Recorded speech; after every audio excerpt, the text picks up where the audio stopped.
Hi, welcome to the Baby Sleep Magic podcast. My name is Chantal, and today's episode is actually an audio of a pre-recorded video that I did that we converted into a podcast in regards to how to get your baby to fall asleep independently.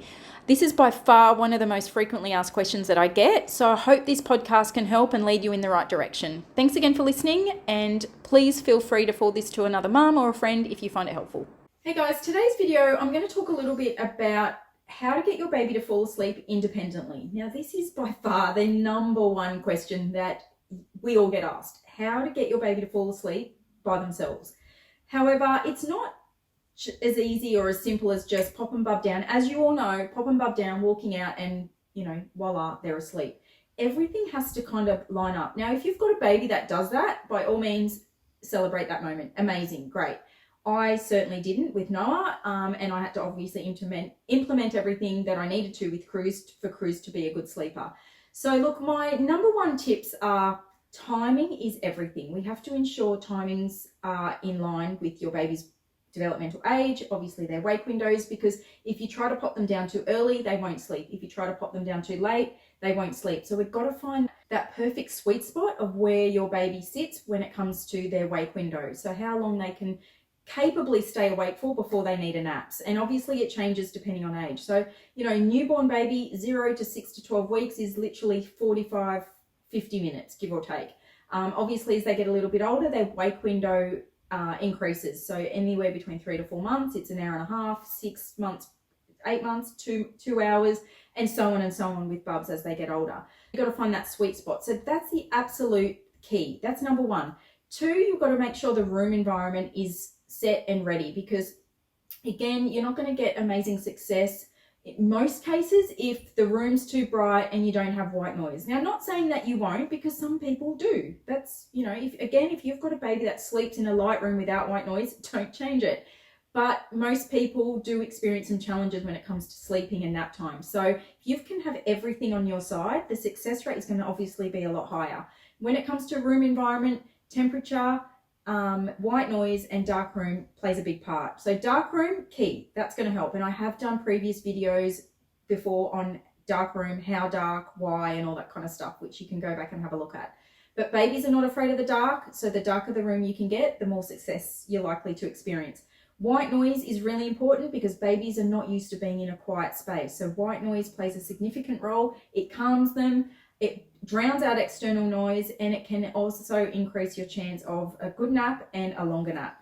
Room temperature as well. You don't want to have the room too warm, because nobody sleeps in a warm environment, including us adults. The cooler the room, the better. The Australian standards is generally between 19 to 22 degrees Celsius. So that's kind of like a bit of a ballpark figure that you can work with. And obviously your baby will need to be dressed appropriately depending on the room temperature, and obviously outside plays a part as well. But cooler the better. And then obviously calories and a full tummy is the absolute key to success here, because you will not be able to get a baby to go to sleep and stay asleep unless they are completely content. So whether or not you offer them a top-up feed before they go down for a nap, or you align your timings so they feed relatively close to nap time. That again comes down to your baby's wake window, feed times, whether they're on solids, whether they're newborns. It really depends. But again, inside the app, I do have sleep guides. I've got food guides that can help you link that all together. But then once you've got all that aligned, then you can start to try to put your baby down to fall asleep independently. And you can do this. There's many, many, many ways to do this, whether you do it where you offer hands-on settling, whether you want to do it really gradually, where you've gone from feeding to holding to rocking to hands-on settling. There's many different ways you can do this, but before you do any of those methods, like I said, you want to ensure those other factors are in place first, because then your success rate is likely to be higher, right? Because what you don't want to do is pop your baby down and experience lots of crying and protesting. You don't want to do that unnecessarily. You want to ensure when you pop your bub down that everything is done. You've crossed your T's, you've dotted your I's, and then when you do get some or experience some protesting, we know it's protesting. We know bub isn't crying emotionally because something's missing. We have addressed everything. They are not neglected, you are not neglecting them, you are not abandoning them. They are just, if they are crying, it's purely protesting because they obviously want what they want. Now, whether that's what you were previously doing, whether it's rocking, feeding, holding, bouncing, whatever it might be. But again, you just want to ensure that all those things are in place. So when you pop bub down, you're going to get the best success. Probably the best way to do this for bubs between, 0 and 4 to 6 months. And I don't condone sleep training for under that age. I really don't. But obviously every bub needs to sleep and every parent needs to be able to have a baby that sleeps. So you can obviously implement some hands-on settling and some really gentle measures to get your little one to sleep without sleep training in that age category. And that's where hands-on settling comes into play. So again, inside the app, I've got many methods to choose from the most gentlest method to more of a responsive method where you get results relatively quickly, I suppose you're best to say. And then obviously after the age of 6 and 7 months, then there's obviously sleep training methods in there that you can follow, you can choose, you can adapt depending on your parenting style and your child's personality and all that kind of stuff. But like I said, ultimately we have to ensure that those key factors are in place first, because that is what's going to get your baby to start being able to fall asleep independently, fuss-free. You don't want all that protesting and crying, especially for every single time you want to do, nap time or bedtime. You don't want those challenges every single day, and you shouldn't be experiencing those challenges every single day. Initially, yeah, there's going to be some protesting, guaranteed, because that's how babies communicate, right? That's what they do when they're not happy, or even when they are happy. That's how they communicate. But once you've gotten through that first hurdle of getting them to start falling asleep independently, then every nap and bedtime and everything after that should become easier and better, because ultimately practice, time and consistency is what creates you to have a good sleeper.